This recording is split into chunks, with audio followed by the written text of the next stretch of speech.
Pisces, ito po yung ganap sa inyo sa buwan ng December. 1 month reading ito, guys.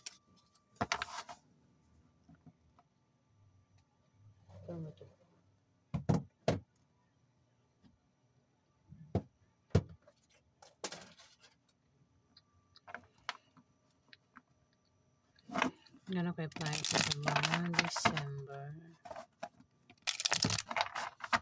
Ganap kay Pisces sa buwan ng December.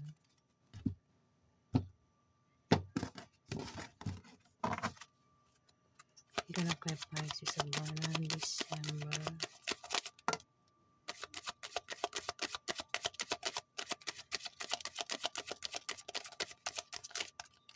Oops.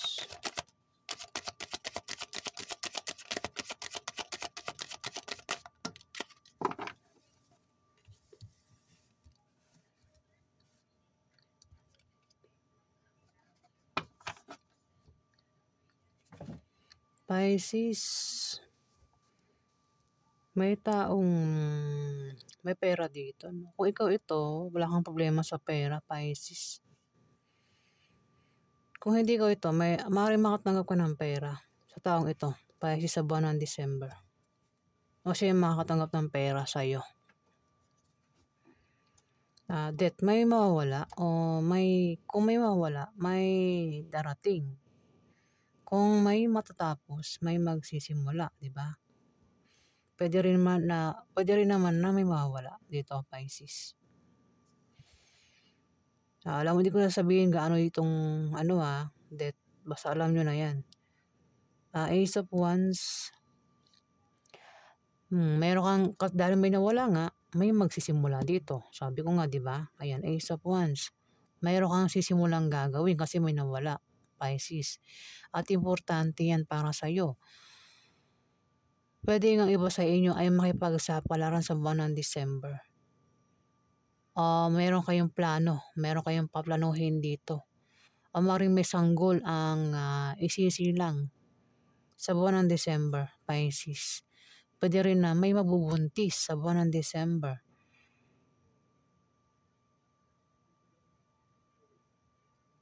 Ito nga ay plano. Planong umalis, merong pupuntahan, Pisces, maglalakbay sa malayong lugar. Pwede ibang bansa o dito lang sa Pilipinas. Pwedeng probinsya o city to city. Ayan, Pisces. Alamin po natin. Pag kay Pisces sa buwan ng December.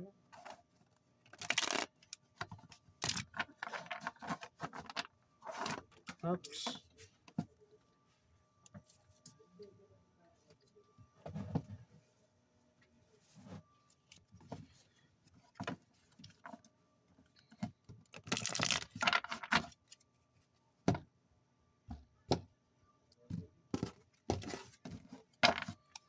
Pagganap kay Pisces sa buwan ng December.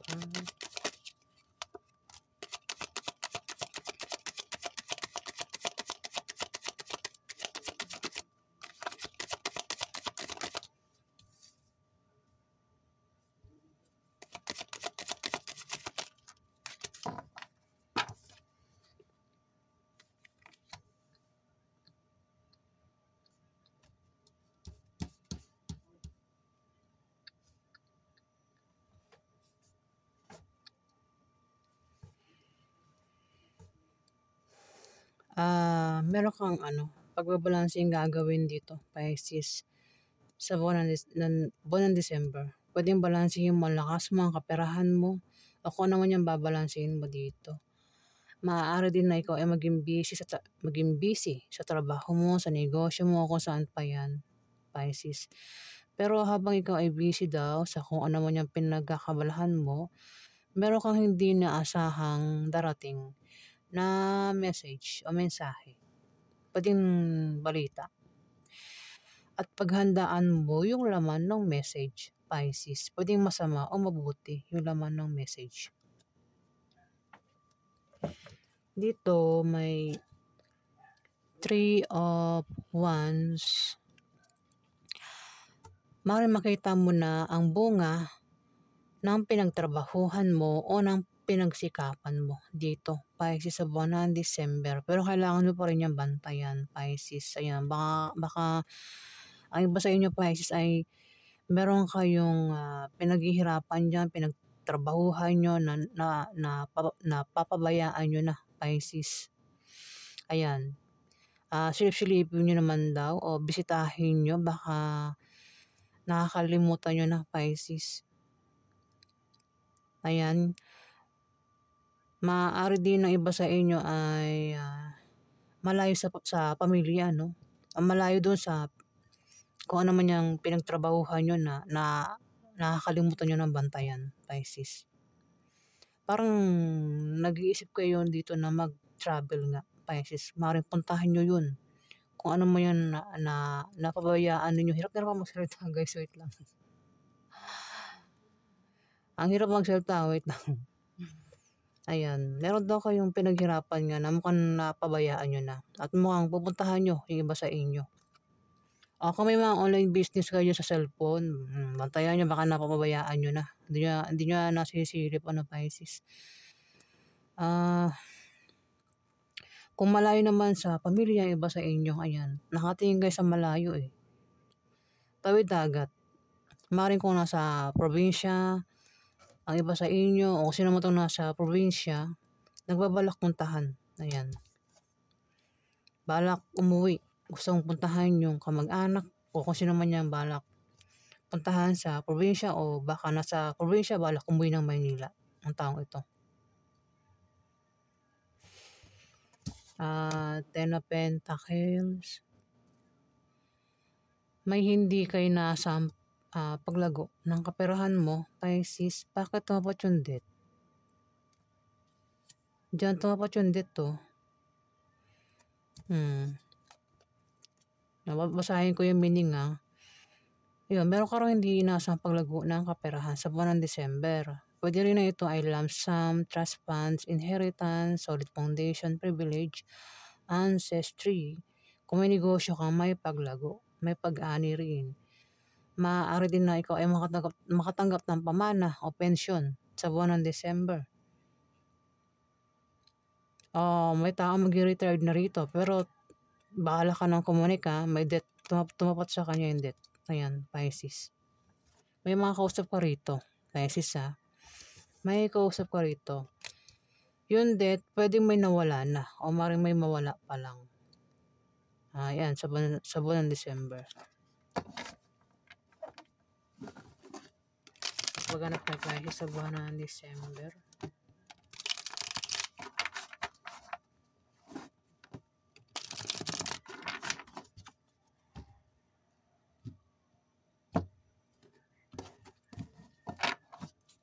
Maghanap tayo sa buwan ng December.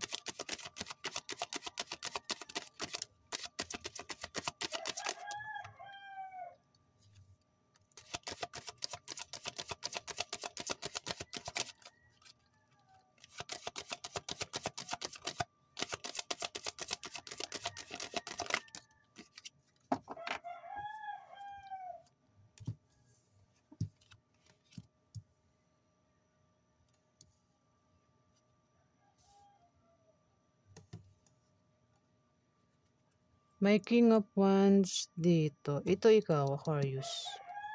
Hindi. Pisces ka nga pala, Ayan, may, rito, may Aquarius. Baka meron kang kadil na Aquarius.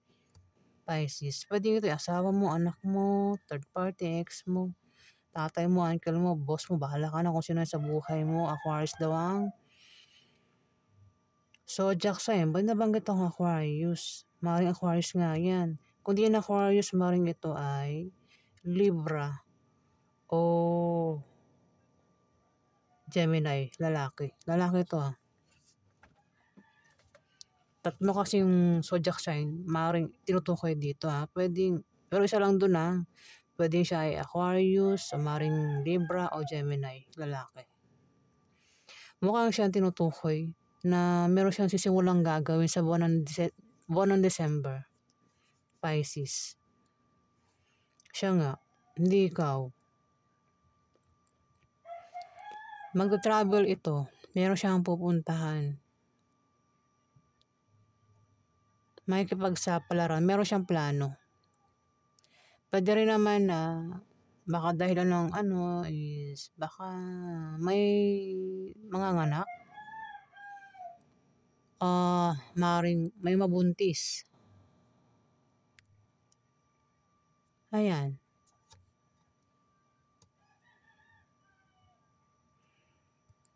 Aalis nga oh. Nakatingin siya sa malayo. Puro pag-alis 'to eh, oh. Travel ito, nagpaplano talaga 'to.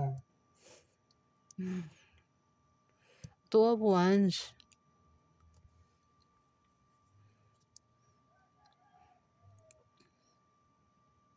Ito idea o pangarap na gustong gawin.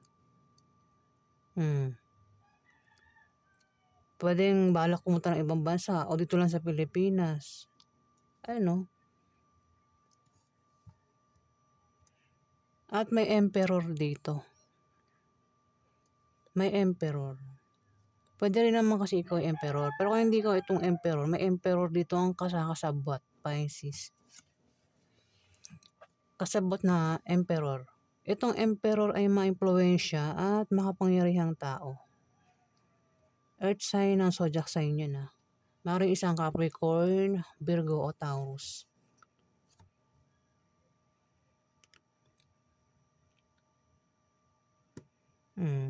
Maaaring maging kampante lang din kayo sa buwan ng December.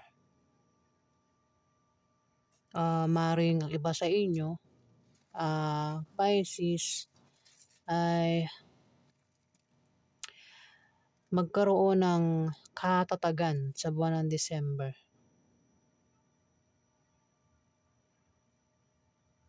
Ayan, Pisces. Puwede rin kasi ikaw yan. Kung hindi ikaw yan, may kasabot dito na Emperor nga. Earth sign, zodiac sign.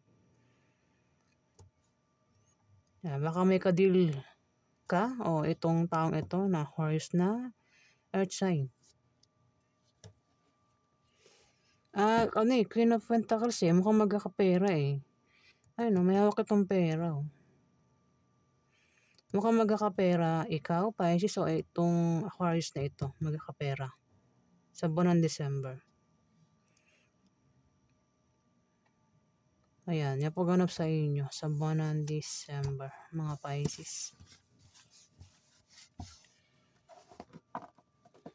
Maraming salamat po sa mga nag-like at nag-subscribe. At sa mga bumabalik po, maraming salamat po guys. Salamat po.